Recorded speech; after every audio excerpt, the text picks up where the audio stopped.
హరిశ్చంద్రుణ్ణి ఒకనాడు నా శిష్యుడు ఇంత గొప్పవాడు ఉన్నాడు భూమండలములో అని దేవసభలో ఇంద్రసభలో వశిష్ఠుడు ప్రశంసించాడు తన శిష్యుణ్ణి. ఎవరు? హరిశ్చంద్రుడు వశిష్ఠుడి శిష్యుడు. అందువల్ల నా శిష్యుడు చాలా గొప్పవాడు ఉన్నాడు భూమండలంలో. ఒక ఆయన చక్రవర్తి, ఆయన అబద్ధం ఆడడండి అన్నాడు.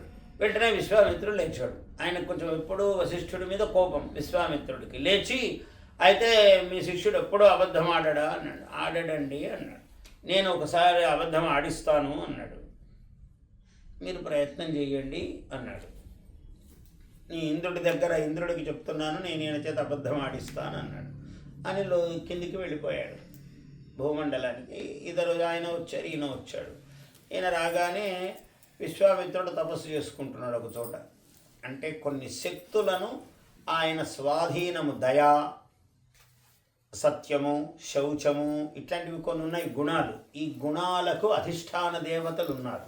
ఆ దేవతలందరినీ స్వాధీనం చేసుకోవడానికి తపస్సు మొదలుపెట్టాడు ఆయన.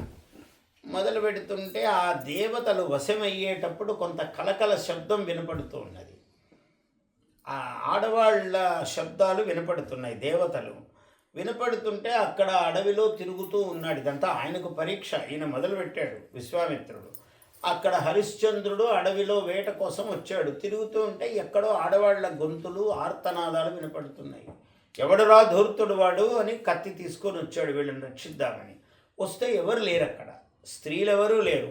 ఈయన మహాముని తపస్సు చూసుకుంటూ కూర్చున్నాడు. చూస్తే విశ్వామిత్రుడు, ఏమో చాలా ప్రమాదకారి, ఈయననా ఏదో మామూలు ఎవరో అనుకున్నా, నేను ఏదో ఆడవాళ్ళు ఏదో వ్యవహారం వీళ్ళందరినీ ఏదో రక్షిద్దామని నేను వచ్చాను, చూస్తే ఈయన మహానుభావుడని. ఏమిటి అన్నాడు. కళ్ళు తెరిచాడు ఆయన. ఇంకా ప్రమాదమని దభమని కాళ్ళ మీద పడ్డాడు. స్వామి, మీ అనుగ్రహము, నేను ఏదో శబ్దం విని వచ్చాను పొరపాటుగా. అయ్యో, తమరున్నారని తెలియదు. మీరు ఏం కోరితే అది ఇస్తాను, మీరు ఏం అడిగితే అది. కంగారు పడిపోయి అన్నీ చెప్పేశాడు ఈయన. మీరు ఏమడిగితే అది, మీకు రాజ్యం కావాలా, ఏం కావాలంటే అది సర్వము మీకు వశమే అని 1-4 మాటలు తూలాడు. విశ్వామిత్రుడి ఉద్దేశమే, వచ్చిన కారణమే అది కాబట్టి మంచిది నాయన, అన్నీ తీసుకుంటున్నా నేను అన్నాడు. నువ్వేమేమి ఇస్తున్నావో అన్నీ నేను తీసుకుంటున్నాను అన్నాడు. అంటే తథాస్తు మహర్షుల వారు ఎలా చెప్తే అలాగా అన్నాడు. అంటే ఇప్పుడొద్దు, నేను అడిగినప్పుడు అవసరమైనప్పుడు తీసుకుంటాలే, నువ్వు అలా ఉండు అన్నాడు. సరే అన్నాడు. ఈ అవసరమైనప్పుడు తీసుకుంటాలే అంటే అతి ధర్మానికి కట్టుబడ్డాడు హరిశ్చంద్రుడు.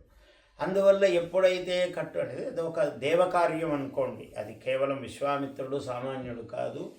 ఆయన పరీక్షించి హరిశ్చంద్రుని యొక్క గొప్పతనము, సత్యం యొక్క మహిమ లోకమునకు చాటటం కోసమే విశ్వామిత్రుడు వచ్చాడు. అందువల్ల ప్రతిసారి అంటుంటాడు, ఆయన కష్టాలు వచ్చినప్పుడంతా చతురంభోధి పరీత భూవలయ రక్షాదక్ష చామీకరాయత దండం మున్గొని అన్నాడు. చాలా అద్భుతమైన పద్యాలు రాశారు.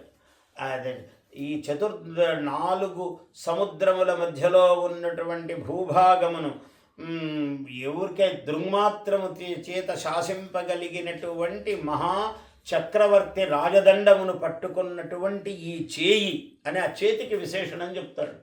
చతురంభోధి పరీత భూవలయ రక్షాదక్ష చామీకరాయత దండంబున్గును నట్టి ఈ కరము అన్నాడు. ఈ చెయ్యి ఆ చేతికి ఎంత గొప్పతనం, ఇటువంటి చెయ్యి ఇలా అయిందా అని వర్ణిస్తాడు.